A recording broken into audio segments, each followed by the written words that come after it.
As we move on to our next panel discussion titled as It's No Laughing Matter, Comics and Graphic Novels, it's my pleasure to introduce you all to Mr. Orjit Sen.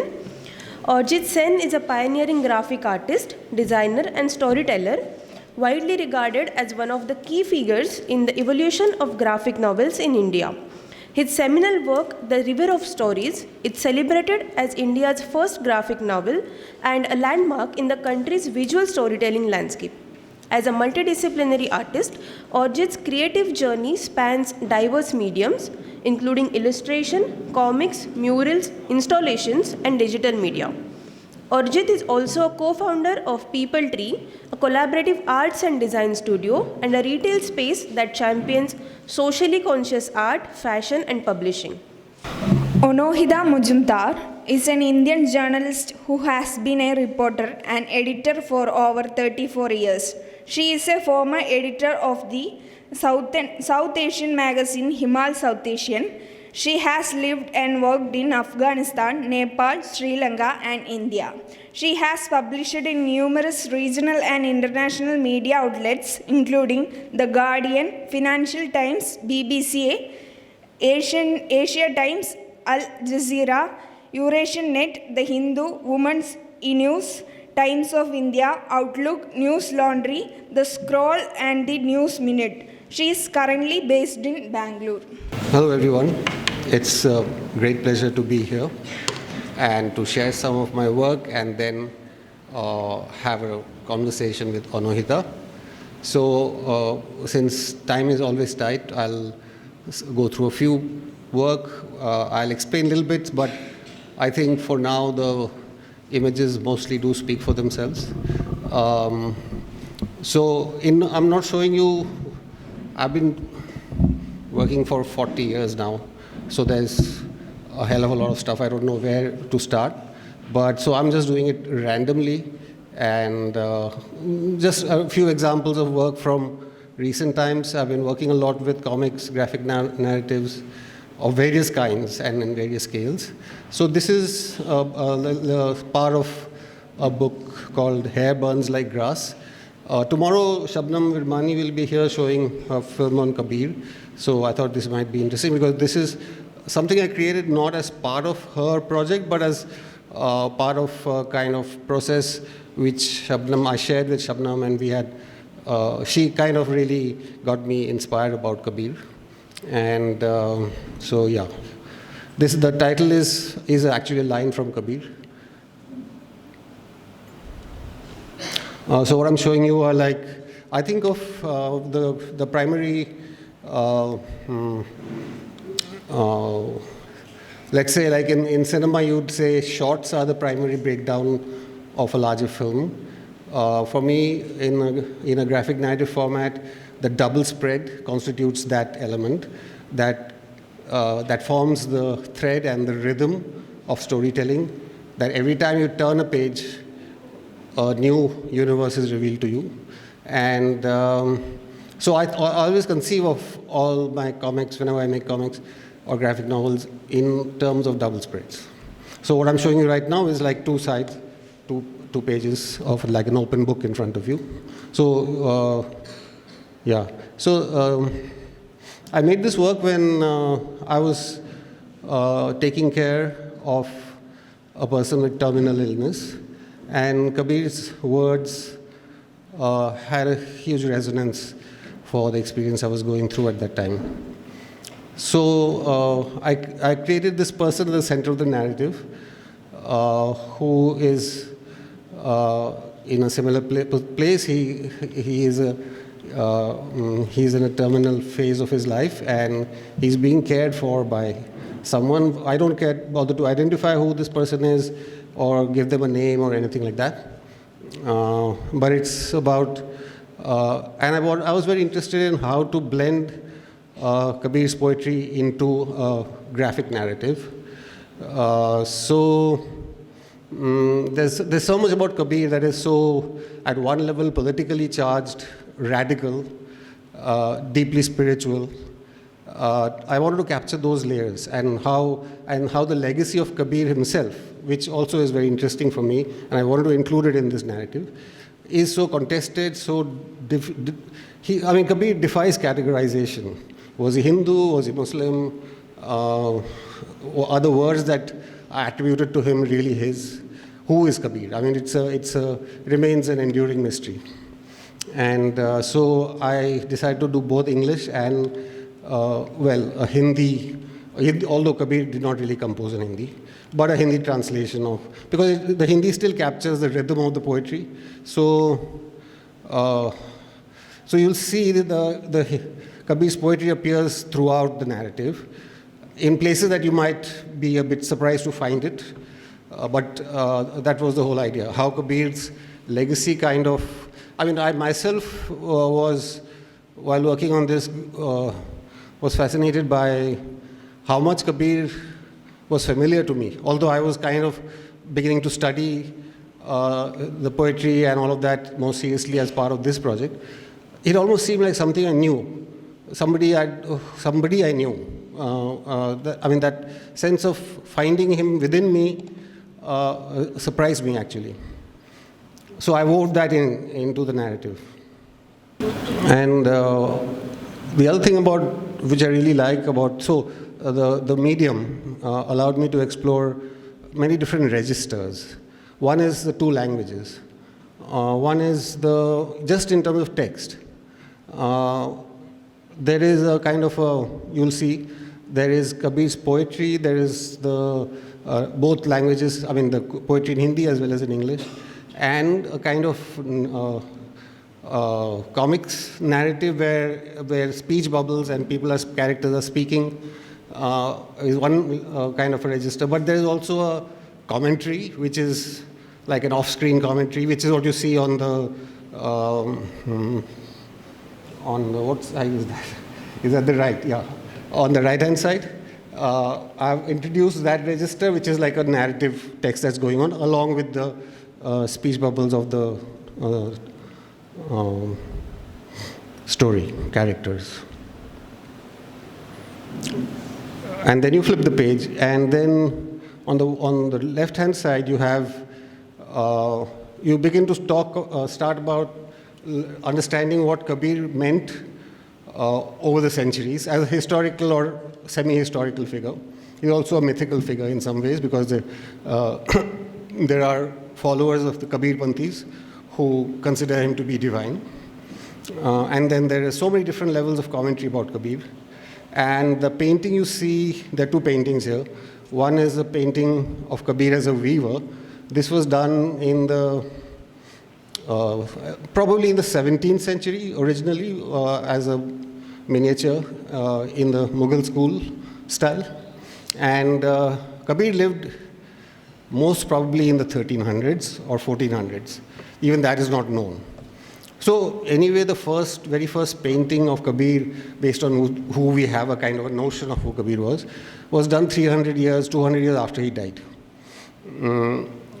So there's no way that, but if you've read about Kabir in your history books, you would have seen that that little drawing saying Sant Kabir is based on that painting, which was done 2 centuries after his death. And similarly, Kabir's poetry itself was not written down in his lifetime. It was passed on by word of mouth. And again, maybe 250 years later, that the Sikh Guru, Amar Das, first wrote it down. It's part of the Granth Sahib now. He was the first person to actually write down Kabir's poetry, and he wrote it in Punjabi. He translated into Punjabi. So it's very crazy how his poetry travels across time and place and language. And meanwhile, I carry on with the story of the old man and this young woman who's looking after him.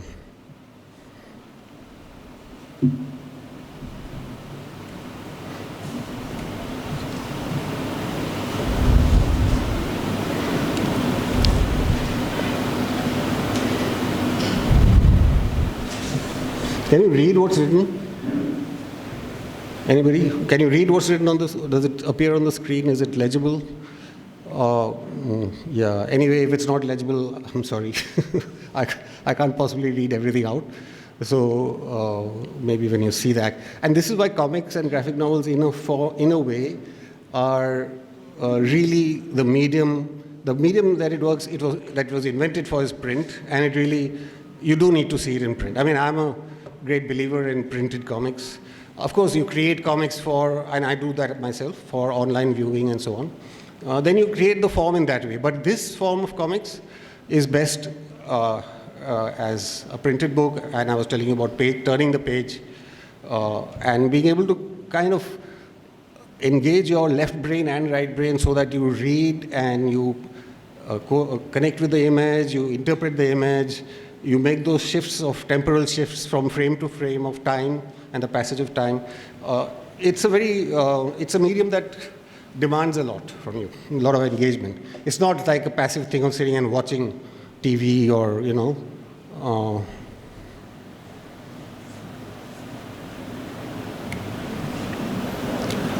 We again shift and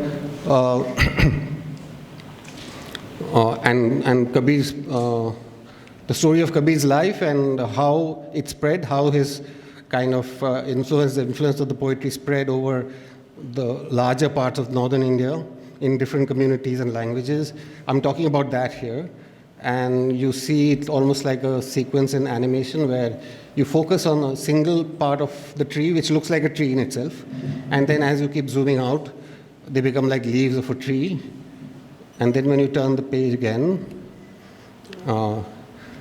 it brings us to a tree that is under which a satsang in a contemporary village is happening.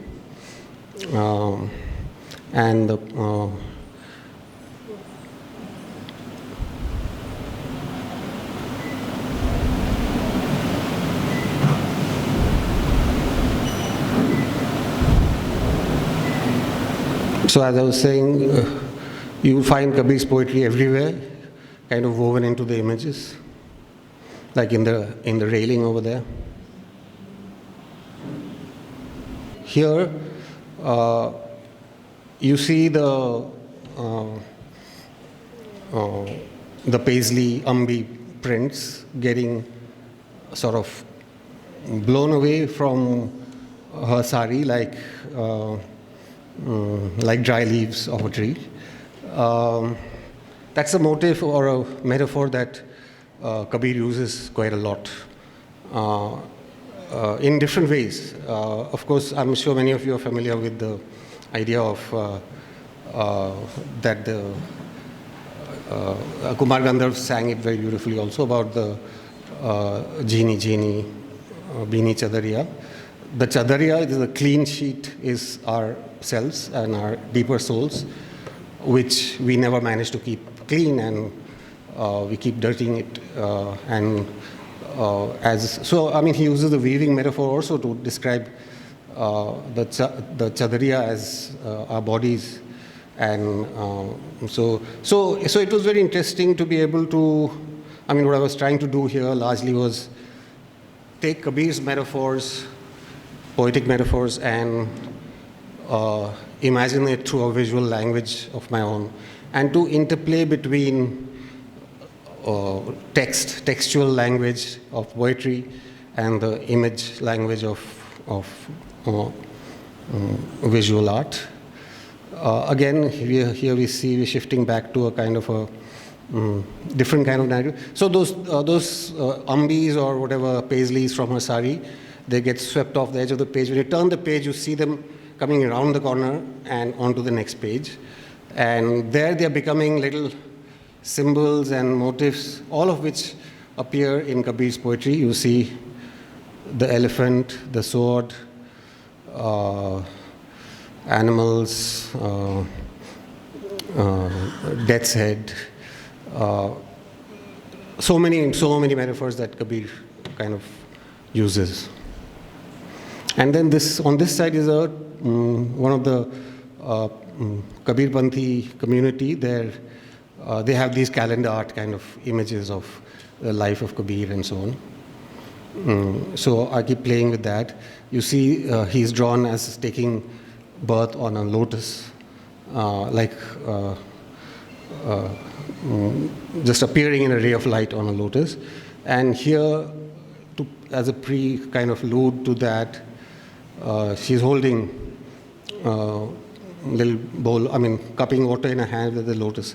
So the other thing about comics, and unlike, say, cinema, where the director decides how long you view something for, and each image replaces the other as the film unfolds. With comics or graphic novels or graphic narratives, every moment in time exists simultaneously. And for me, it's really interesting to be able to shift or make readers go back to a previous point in time because you reveal something later. So to encourage readers to go back and forth. Okay. So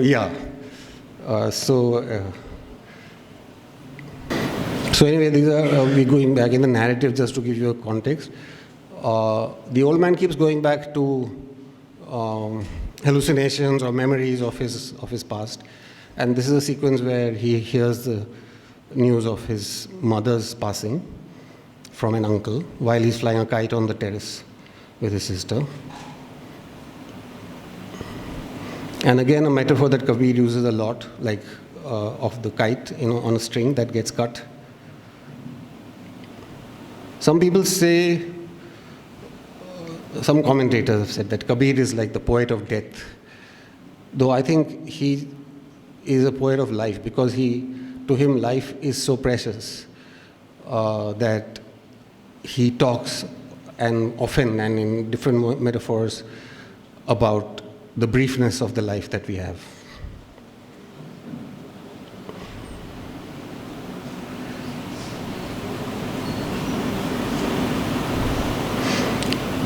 For me, when I draw comics, it's really important to go to the place where I'm setting a story.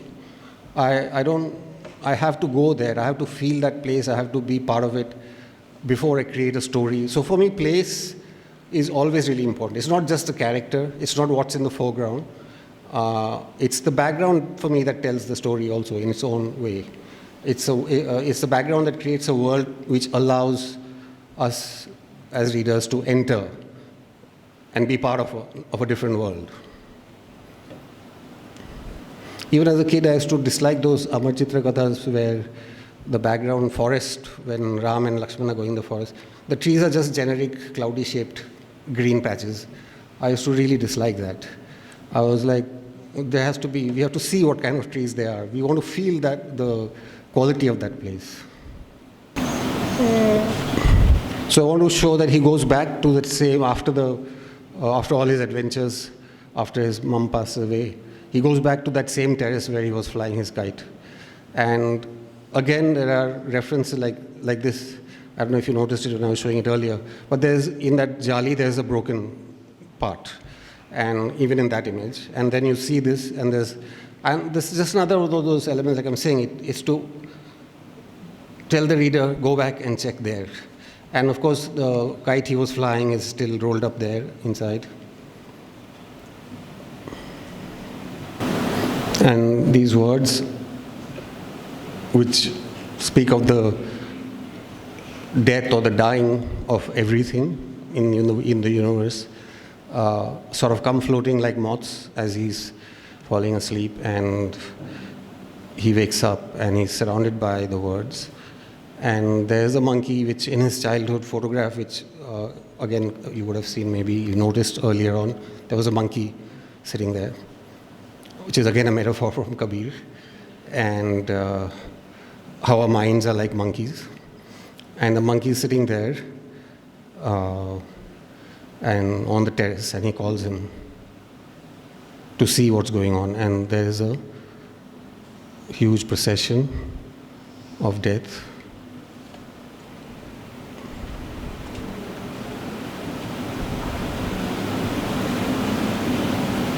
And the moths are coming out from the mouth of. So this is, I'm sorry, I wanted to share more, but we don't have that much time. I just wanted to give you a sense of how graphic narratives work, and in a way how they work for me, and why I compulsively make stories like this. And now I'm really pleased to be able to talk to Aunohita for the rest of our There is something waiting to be explored. And do any of you know why today is a very significant day for the Language Festival? International Mother Language Day. I'm going to start, Orijit, with a question which over lunch we discovered relates to mother language, which is how did you get into the art of graphic illustration? Okay, so this is one thing. I'm not sure I should say that that's the only reason, but maybe it kind of, you probably found it interesting because it sort of foreshadows perhaps something that, so I was very young and my father was a cartographer and he used to get transferred from place to place. I never grew up in one place.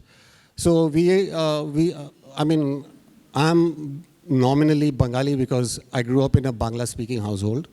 And however, I never lived in Bengal. And so in that sense, I'm an outsider in Bengal as well. So I'm an outsider wherever I go. So I think that is in some ways that has shaped the way I create work because I find I'm perpetually interested and fascinated by the communities, people, cultures that I encounter and I look into and I live with.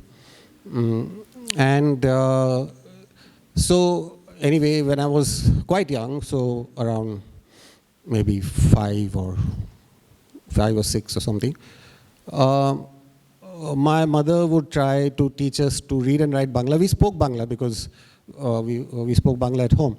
But we were reading and writing only Hindi, and we were in Rajasthan at that time, only Hindi and English in school. And she wanted to teach us to read and write Bangla. And she had this beautiful primer written by Rabindranath and illustrated by Nandlal Bose. It's called Sahaj Path. It's a basic like A-R-E-E book, but it had this beautiful woodcut illustrations by Nandlal Bose. And so she would sit with us, make us read out the letter form. Then she'd say, okay, now copy the letter form, me and my younger brother. Copy the letter form like 10 times or whatever. And she would be busy. She'd go and attend to her job in the kitchen or whatever. And I would find it much more interesting to copy the drawing than the letter form. And I would sit and copy the drawings. Initially, she tried to stop me from doing that. After a while, she gave up. She said, okay, fine. You just make the drawings. And I started to draw those drawings, copy Nandlal Bose's drawings. And I think I just found it so fascinating. I never stopped. I continued drawing after that. In the long run, I never really learned to read or write Bangla. But I certainly learned to make drawings. So that was how it started. That's really interesting because I learned Bangla from the same text, but I learned text. Right. So I think early in the morning, Ram was also being asked, how do you choose a picture? So sometimes I think it's each individual responds to visual and oral language, written language in a different way. Yeah. And that provides a path. Your work is very, very political. And you've also said that you've chosen this form of the illustrated graphic novel because you feel it reaches a different audience. Can you talk a little bit about that? I think for me, to begin with, we grew up, me and my friends, my generation, we grew up reading comics. That was the only form of visual narrative that we had access to. There was, of course, no internet, and there was no TV either. We never had TV at home till I was in college. Is the first time I had like TV in the college dorms or whatever. So comics were very precious things for us, but comics were also always looked down upon by teachers, parents. It's ironic. I mean, they said that these things, they spoil your reading habit and all that. So we were given, of course, but we needed them, so we were reluctantly given small, like, whatever, pocket money to be able to get some comics. But we couldn't afford to buy all the comics we want to read on the basis of our tiny pocket money. So we developed there used to be a pretty well organized, worked out barter system. Like one Phantom was equal to 2 Chandamamas and 5 Mandrakes were equal to 1 Tintin, whatever it might be. So that's how we used to all buy different bits, and then we would keep on bartering between ourselves. And at one point, but I used to love those comics so much that I started drawing my own comics with my own little stories, whatever, 3-4 page. How old were you then? About 9, 10. And I tried just on a thing to see if somebody would exchange 1 Mandrake for 5-page hand-drawn comic that I made. And to my surprise, they did. So that was a huge encouragement, like, wow, I can actually make comics and exchange them for real comics. So that's really how I got started into making comics. And in a way, like I said, I mean, at that time, like we used to also, Amar Chitra Katha was one of those only things that our parents and teachers didn't seem to mind us reading. And that immediately made at least me suspicious, like, how come? How come they don't mind us reading these ones and they mind us reading the other ones? So I think comics at some level feed into, for young people, I think, it is meant for, I mean, very rarely do you have literature which you create for kids, which is usually there is some adult creating it, and the idea of it is to somehow pass on some good message, somehow something that's good and wholesome for the child or whatever, and children can see through that. Or rather subtly they can. And so in that sense, comics, when we were young, was the only thing that paid no heed to attempts at improvement or sending a good message. They just appeal to your, whatever your base instincts were for fight, adventure, meaningless stuff, whatever it might be. And in that, I think innately comics have a kind of anti-authoritarian sort of approach to things. Oh, thank you for bringing that. So I think there is a kind of innate, and it comes, from a history of political cartooning, caricatures. The earliest caricatures were actually lampooning, like we have the term lampooning comes from this whole tradition of making fun of figures of authority, of oppressive people, upper caste or upper class people in England. So I think there is a kind of innate sense of political resistance to authority inbuilt into the medium. I mean, I rarely come across successful comics which try to do good for you. They're actually usually trying to instigate something rebellious, something anti-establishment, and of course humor. Humor is the greatest sort of like bringing down pompousness, bringing down. So in a sense, I think it kind of fitted as young people, our sense of rebellion. You were talking about Amar Chitra Katha with all their limitations, which I think a lot of us grew up on, and also the fact that comics were not seen as good literature and somehow looked down upon.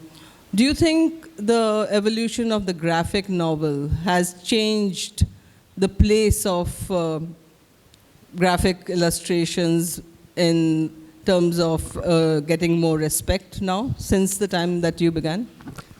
Yes, but it's a double-edged sword, because by trading in that idea of respect, you also actually, there is amazing work in comics. It's a misnomer, and of course, it's wrong that traditionally the medium is associated with childhood, only childhood stuff, or like low-grade comedy or low-brow comedy, whatever. There's been amazing work done in the medium forever. It's just that those things don't get out into the world. I mean, when I went to study graphic design at NID, and the NID library was an amazing place, that's when I first came across incredible work done in comics all over the world through the 20th century. And so to me, when you say graphic novels, you're in a way negating a huge history of comics. And you're saying, no, no, this is not comics, this is something more refined. I don't like that part. I don't like to disown the history from which we learned so much, which first of all made us want to do this or want to read this and want to create our own comics. So I don't mind the term graphic novel. I mean, I could think of it as a kind of a genre of comics, but I'm not rejecting What do you the call idea your of comics. work? Call it whatever, it doesn't matter. I mean, after all, movies. Movies can mean anything. I mean, it's such a silly name. It just is about moving. But movies can be Ingmar Bergman or Satyajit Ray, or it can be Rajesh Khanna or whatever. So you don't have to bring in a kind of necessarily a kind of hierarchy, a kind of terminology which has a certain hierarchy built into it. But today it's popularly used by many people, and it is used in this way to say this is not that lowbrow stuff, this is something highbrow.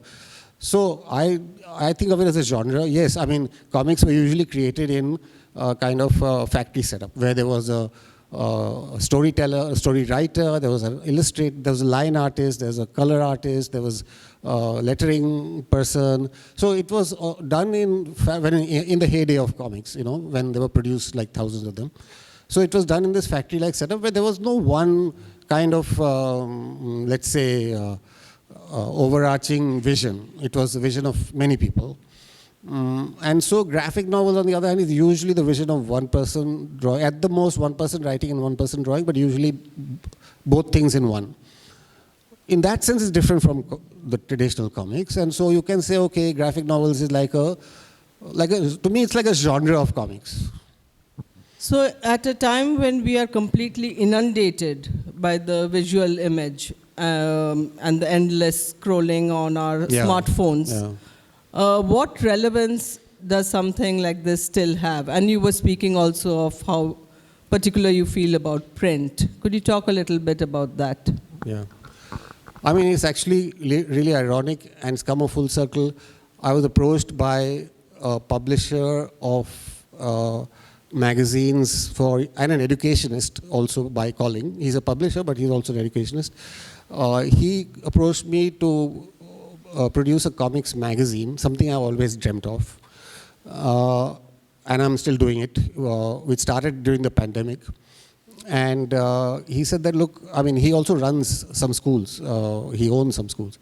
So he said, I want my students, first of all, to get to read outside of the screen, because they're on the screen all the time. And during the pandemic, even their classes were happening on screen. I want to take them away from the screen.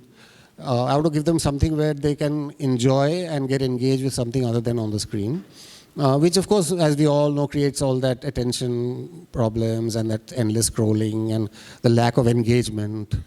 The quantity of engagement versus the quality of engagement, we all know that.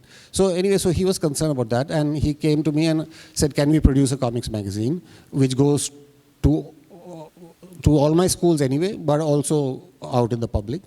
And so we launched this magazine called Comic Sense. It's a quarterly. And it deals with engaging stories with themes that relate to young adults and teenagers kind of thing. And it's ironic because when we were kids, we were warned from reading comics. They thought that reading comics is bad. And now people are asking me to make comics so that people read. So it's like a full circle.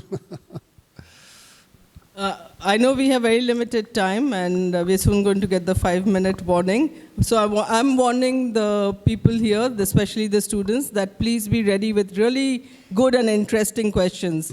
Because I have a lot of questions, but I'll have to cut it short to give you all a chance.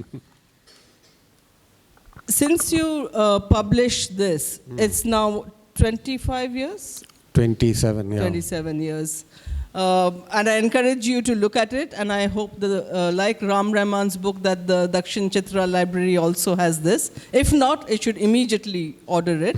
It's you saw a lot of black and white, but this is also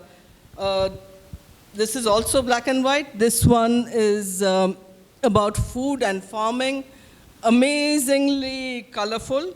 and to treat a subject like this, which could, the food and farming, a journey through India in comics, a subject which could be really boring, but has been turned into something really fantastic. So please take a look. And after this, you can come and take a look here if you're interested. Orijit was joking that this is about the PDS system, and I said they should be called the PDS system, the sexy version, in the way it's been done.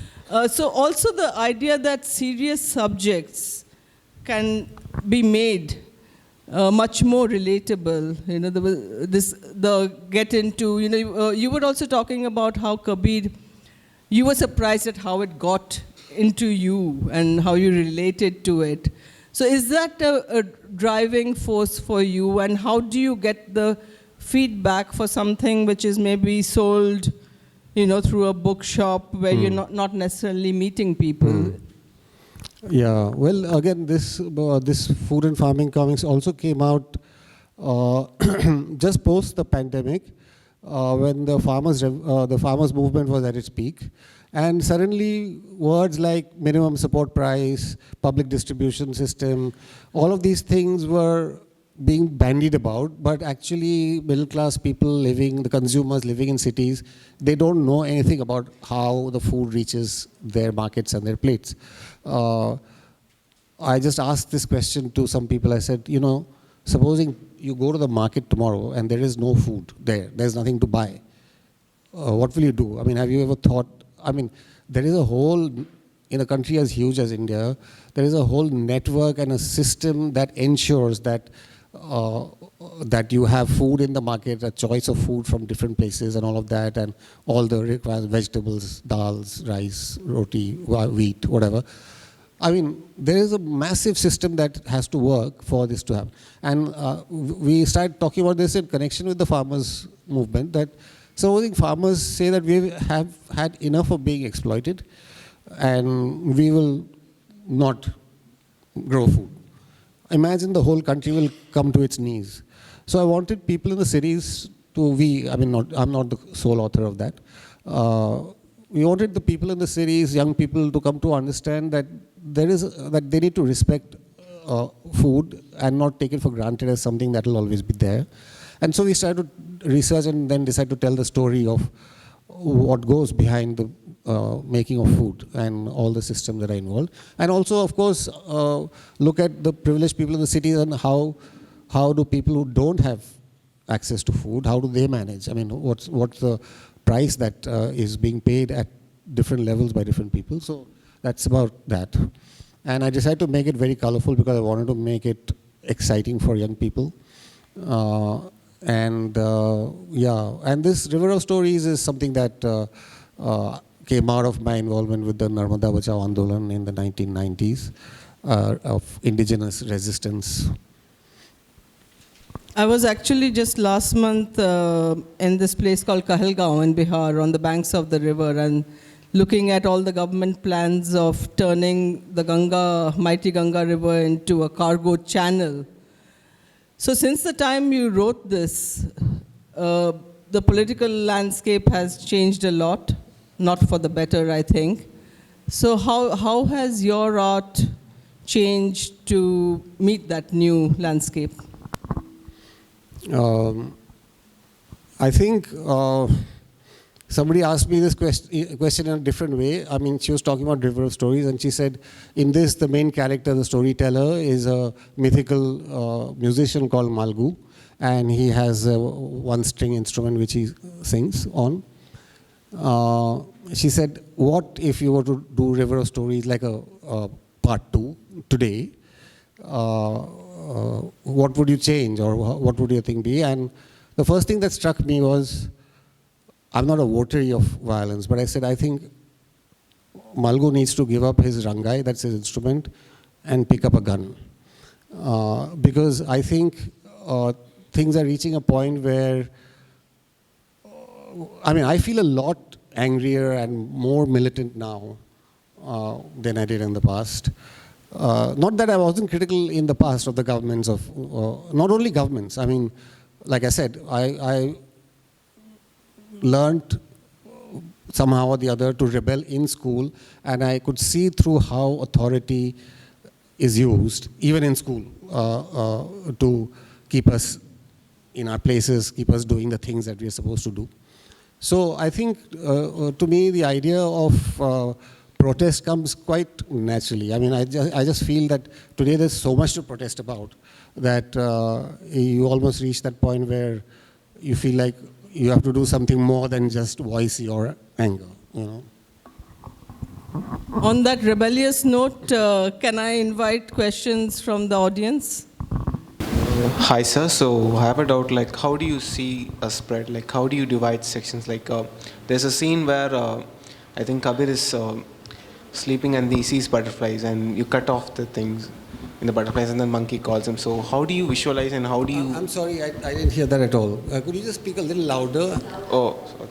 So I just want to know, like, when Kabir was sleeping and there was butterflies and it has some Devanagari script, and you splitted the sections into a different panel, which I didn't see mostly in comics. So how the thought process went, and why do you decide to cut panels like that? Well, I mean, when you're doing comics and graphic narratives, it's entirely up to you how you break up the thing. The thing is that you want, as I was saying about referring back to things where you would induce the reader to go back and forth, and not just proceed linearly from beginning to end. I'm always looking to see how to because with, like I'm saying, with film, you can decide that now the audience has seen this scene, now they will see the next scene. And then the audience cannot see the previous scene anymore. Here, the audience can keep wandering back and forth, and they can start reading from the last page if they want, and go backward. So might as well use that as an innate feature of the medium. And so to me, the breaking up of each page depends on what kind of mood I'm trying to bring in and what kind of pacing I'm trying to bring in. Sometimes I want to lay out the frames in such a way, or break up the frames in such a way that it moves very quickly over one page, for example. Like the reader can just see tuck, tuck, tuck and go to the next page. Sometimes I want to pack up so many things into one page that the reader just has to pause there. And they have to see like 100 things and then maybe go back and see something. So in a way, to me, it's about pacing. It's really about how you pace your narrative, how you create pauses, how you create fast-moving sequences, all of that. So it's a play. I mean, in comics, you're playing with space, but the playing with space and spatial divisions is a factor of playing with time. So time in graphic novels is not literal. Like in cinema, it's literal. I mean, a movie is 1 hour long in which 10 minutes is a car chase. So that's literally 10 minutes. But in a comic, it all depends. You can make that sequence like 10 seconds long, or but you have to persuade your reader. You have to entice your reader to spend more time where you want him to, or where you want them to, or to move quickly over something that you want them to feel as a really paced event. So it's really about, these are the kind of, all the tools we have. I mean, the tools that we as graphic novelists or comic makers have are really a large number. You can really do a lot of stuff. And the more you become like a devotee of the medium, the more you learn about all that you can do and you want to do them. So yeah, so there are no rules that way. I mean, I break up the frames and the pages as I see works with the rhythm of the narrative. Hi, good evening, Mr. Sen. Hi. I just wanted to ask, how is the process of creating visual narratives for non-fiction, which I think you do a lot of, different from creating narratives for fiction, visual narratives for fiction?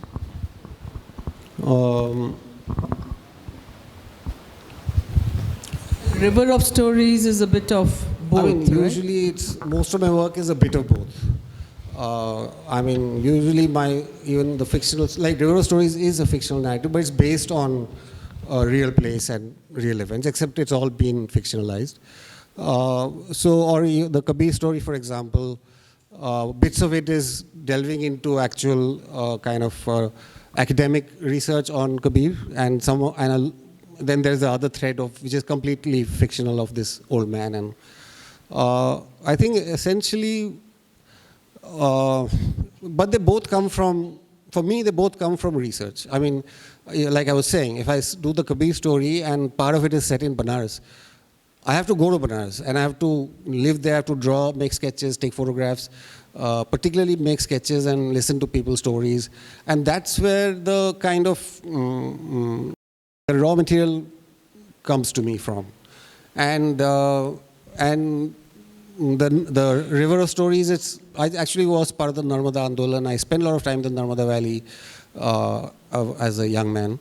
And if the back of the book, this time I've included like my selections from my sketchbooks. Because if you really care to, when you read this book and you see all these sketches at the end, then you will recognize some of these places, some of these trees, some of these elements, they come into the story.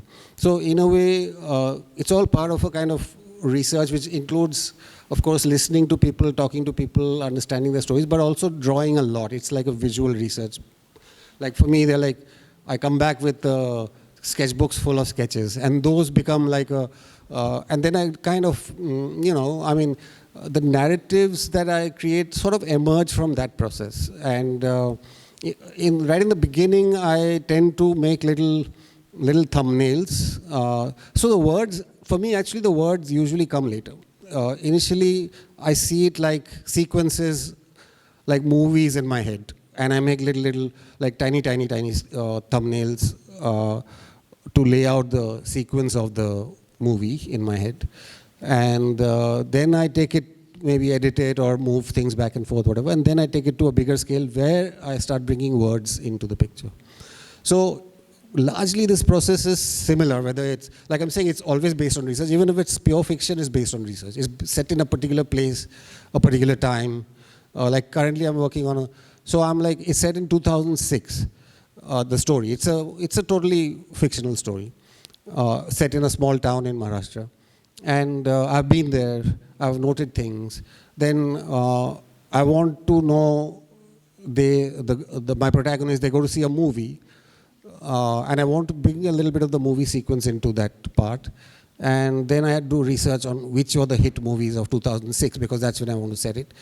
And then something emerges now, in this case, it's Dawn 2.